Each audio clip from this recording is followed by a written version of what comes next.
Habang ko sasabihin nyo pa, may natanggap daw si Marcoleta kaya pinoprotektahan ng mga diskaya. Oo, ba't ganon? Siguro gawain ng iba yon. Kaya pagka may tao na gumagawa ng tama, may sinasabing ganito, baka meron na mga senador dyan na hindi kumikilos kung walang binibigay, ginagaya nyo. Hindi po lahat ng senador katulad naman ninyo. Alam naman natin yan huwag na tayo maglokohan. O, di ba?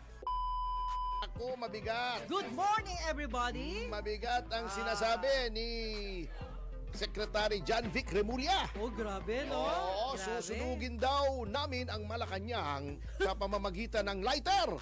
Wow. Mahirap gawin. Grabe. Ano yun? Ano yun? Ano yun? Anong tingin niyo sa Malacanang? Chonky? Wako? Sigarilyo? Insenso? Paano? Meron daw siyang intel na susunugin ng Malacanang. O kung meron mang intel si Secretary, baka hindi kami yun. Kasi, may na sumigaw daw doon sa grupo namin, handa nyo na yung lighter. Ano yun? Kukuha kami ng lumang dyaryo. Ipang gagawin namin pangningas para sunugin yung Malacanang. So susugod kami sa Malacanang, May 20,000 pulis doon. Hindi ka nga makalapit bago ka makalapit sa Malacanang, ang gagawin mo, dapat lumampas ka muna nun sa 20,000 pulis sa barikada. Pagkatapos, habang tinatransyon ka, habang tinitirgas ka, habang binabaril ka, kasi pag nakalusot ka ron, babariling ka na Correct. Katulad nung nangyari sa Benjola Massacre, di ba? Opo. Ginagano mo yung lighter doon sa mismong doon sa may pundasyon ng Malacanang. Uy, lumingas ka. Lumingas ka. Well, attorney. Pambira! Ano naman? Wala kaya susunugin mo ng lighter. Ay, nako. Pagkatapos, eto, nakakatawa, Kami daw ang mastermind dun sa karahasan. Grabe. Okay, di ba may mga kabataan hinuli? Okay. Sino ba yung mga kabataang yon? Kami daw na ng mga DDS. Ako, I'm there as PDP laban. Okay. Sino yung mga hinuli? Meron ba roong miyembro ng PDP laban? Wala. May DDS ba roon? Wala. May maisog ba? Wala. Sinong mga hinuli? Sinabi na ni Colonel Ines. Ines na Ines nga siya nung sinabi niya kasi bumagsak ng pulis. Sabi nila, ang mga hinuli ay miyembro ng mga sumusunod na mga organisasyon. Teachers Party List. Yeah. Kanino ba yan? Di ba kay Representative Tonching Tino, also known as Titinyo. Tonching Tino. Oh, yeah. Sino? Kay Sara Elago, yung Kabataan Party List, Akbayan, Gabriela. Sila rin yun Miyembro ng Gabriela, miyembro ng Teachers Party List. Miyembro ng Akbayan, kaming may pakana. Suklam na suklam kami noon sa mga yun. Ba't bibigyan namin ng pera yun? Susundin ba naman kami noon? Para sa kanila, pasista kami. Para sa amin, komunista sila. Grabe. Di ba si Sara Elago? Siguro nga.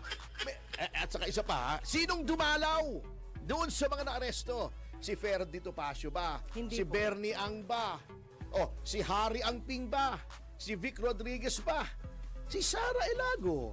Grabe. Kaya ako, suspecha ko talaga yung mga nagpaputok doon si Sara Elago may may kinalaman Kasi putok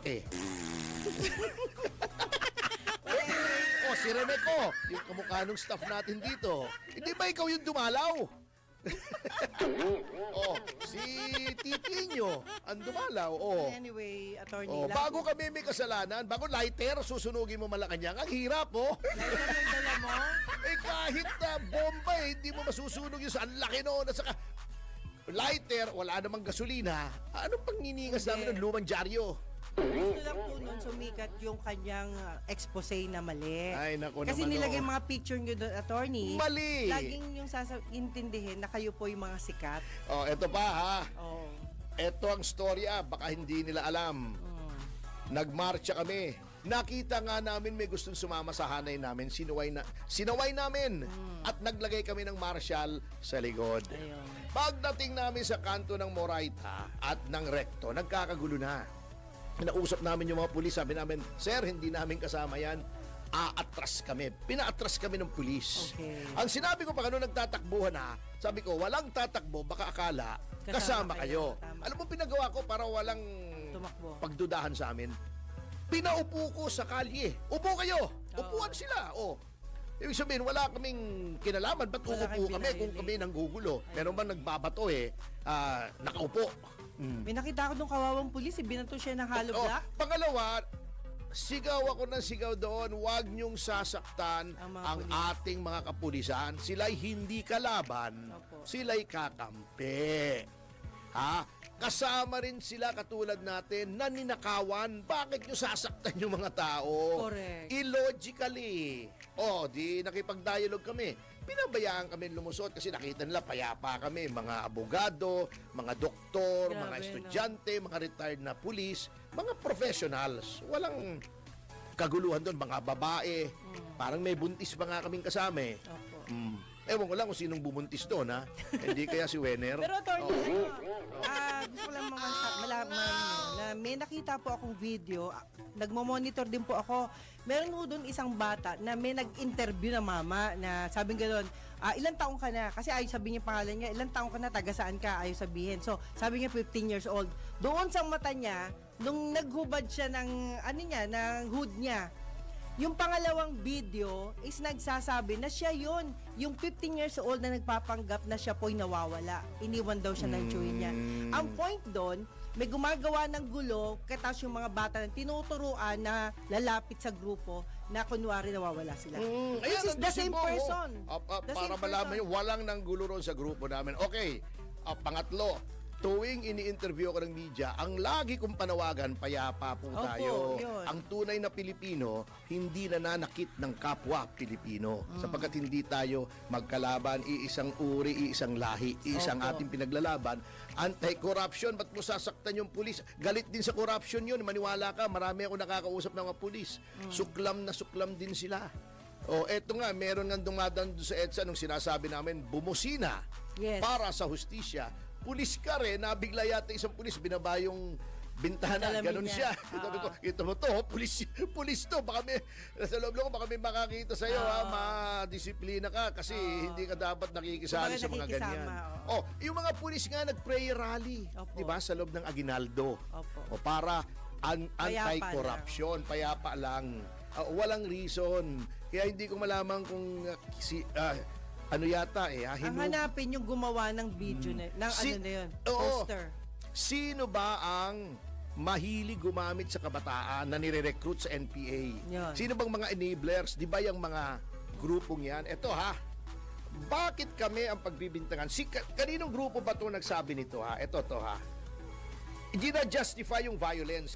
Lagi kaming sinasabi, walang mabuting ibubunga ang karahasan. Opo. Eto Sino nagsabi nito na gina-justify yung karahasan?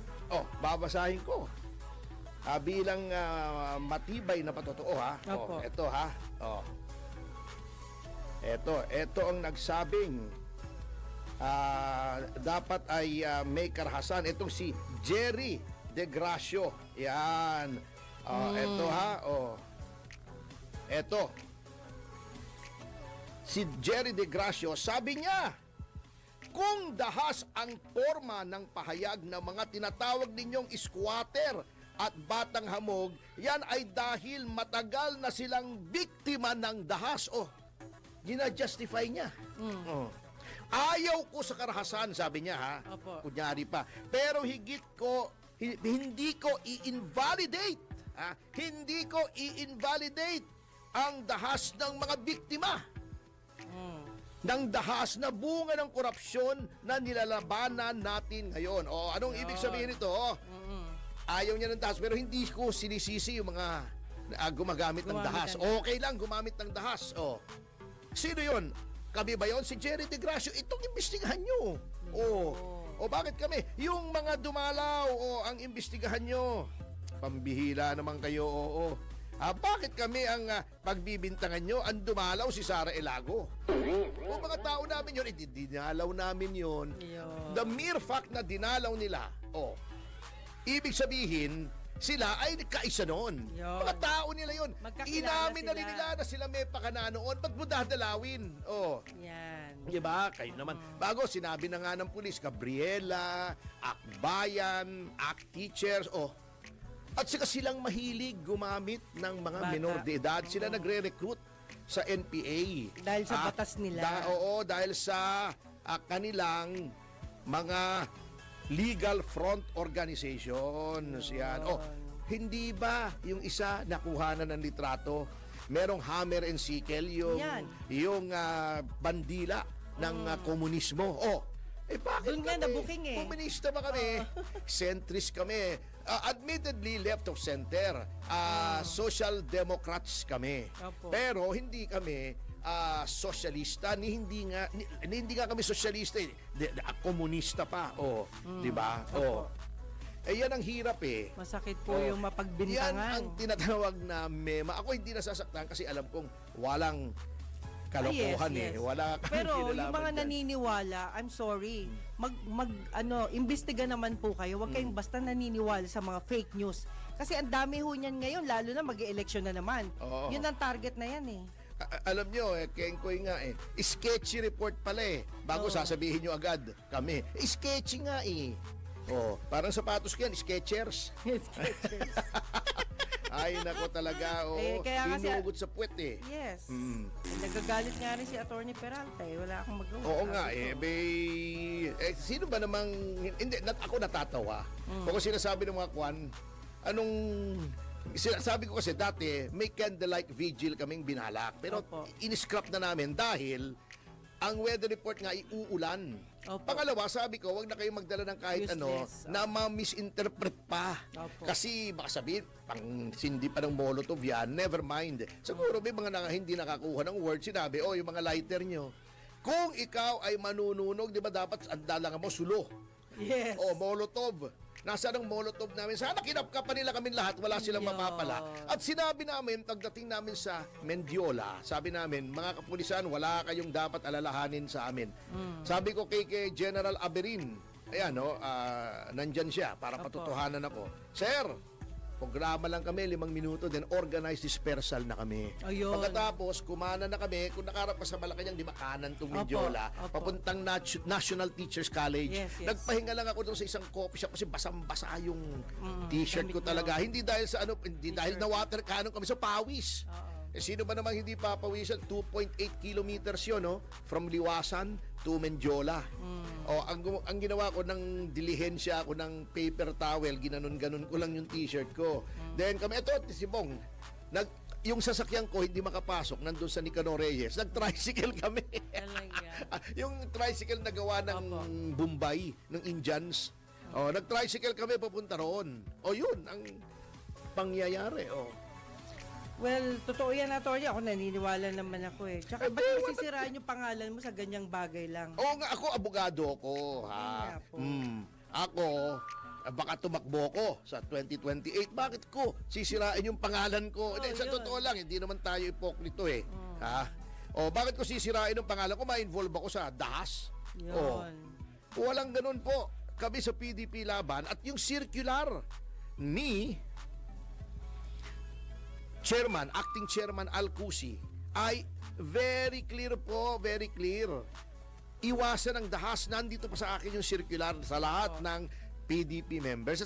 May record ba ang PDP na gumamit ng dahas? May record ba ako gumamit ng dahas? Nak ng teting naman. Ginagawaan ka pa lang ng record. Anyway, ang mas importanteng topic dyan, iiwanan na natin yan.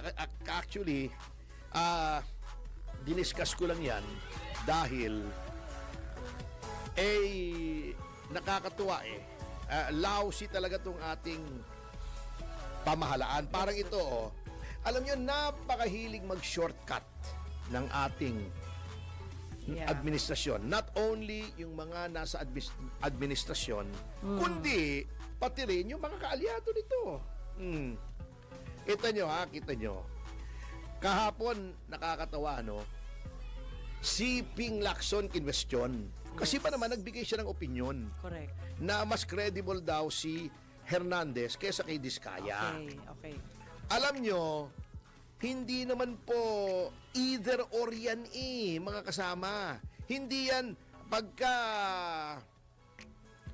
ang isa ay naging state witness, hindi na pwedeng isa. Yun. Bakit kailangan kang mamili mas credible si Hernandez kaysa kay Diskaya? Opo. Hindi kaya pwede Senator Lacson na pareho silang credible? Yun. O, pangalawa, si Hernandez hanggang Bulacan lang ang alam niya ni. O, si Diskaya, Buong Pilipinas. buong Pilipinas alam niya. O, Mas matindi yun. di ba? O bakit, bakit ayaw niyong ilagay si Diskaya sa witness protection? Bakit si Hernandez? Kasi malaki ang may involved dyan. Hindi kasi, eto. Sa tingin ko lang. Hindi. Dahil ba ang tinuturo ni Hernandez ay mga senador? Yun na. Lalo na yung mga senador na anti-impeachment katulad ni Jinggoy Yun at na. ni Joel Villanueva. At ang tinuturo ni Diskaya ay mga congressmen. Grabe. Ang daming tinuro na congressmen ni Diskaya, 17. O, bakit hindi yun ang pinupunterian nyo? Bakit hindi yun ang pinupunterian ni Remulla at ng NBI? O bakit si Jinggoy lang at si Villanueva? Sikat kasi. Hindi, kasi eto yan. Oo. Kasi pag congressman na, papunta na kay Romualdez. Ayun na. Gusto nila tumigil na lamang kay Saldico. Madelikado pag yung congressman ang kanilang tututukan. Yan ang reason dyan. Ayaw nila congressman dito sa Senado kasi hindi papunta kay Romualdez ito. Di ba? Opo. Di ba sunod-sunuran lang yung presidente ng Senado Opo. sa dating speaker? Di ba? Iyon ang ginagawa nila. Kung nakahanap sila ng Diskaya na scapegoat na kinukuha nila yung mga sasakyan, lahat na yata binlame kay Diskaya, hindi naman pwede sina Diskaya nang wala yung mga congressmen o namang wala yung mga senador. Senador na kung senador, nangyari doon sa 17. Ayaw nilang gawing ilagay sa witness protection. Kung ano-anong sinasabi nila, ito natawa ko, alam mo, sorry na lang kaibigang Erwin, pero kengkoy ka talaga kahapon Grabe, oo. Yung sinasabi mong bend the law Yun nga eh. para masunod yung gusto isinisigaw ng mga taong bayan na ibalik. Opo. Alam niyo po, kahit anong sigaw ng taong bayan, ang batas ay batas. Yun. Di ba? Paano? Kung ang isigaw ng taong bayan may kinalaman ng isang senador sa krimen, wag na nating sundin ang batas, wag na nating litisin. Oh. Sunggaban na lang natin. Mali at yun. bitayin natin. Mali yun. I-lynch natin. Bigtiin natin. Kumuha tayo ng lubid at bitayin Kumbaga natin sila-sila sa na pinakamalapit na poste.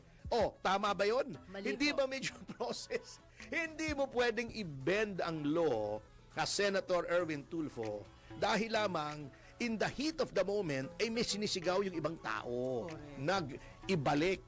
At alam nyo po, Senator Tulfo, Senator Lacson, Secretary Remulla, alam ko namang alam ni Secretary Remulla ito Kasi sabi nila walang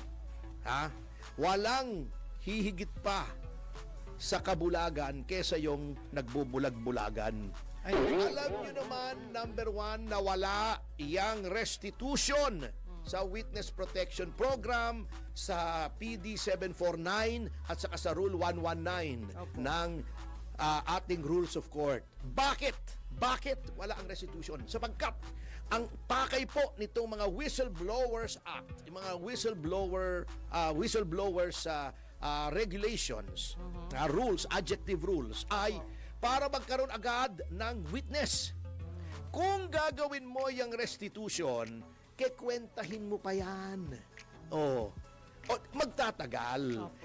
Meron nga provision sa witness protection kahit hindi pa siya pasok. Pwede mong bigyan ng temporary protection. Mamaya, babasahin natin yan. Sige po. Kasi alanganin ng oras. Opo. Kaya yung ipinagpipilitan ninyo, bago sasabihin nyo pa, may natanggap daw si Marcoleta kaya pinoprotektahan ng mga diskaya. Oo, ba't ganon? Siguro gawain ng iba yon. Kaya pagka may tao na gumagawa ng tama, may sinasabing ganito, baka meron na mga senador dyan na hindi kumikilos kung walang binibigay,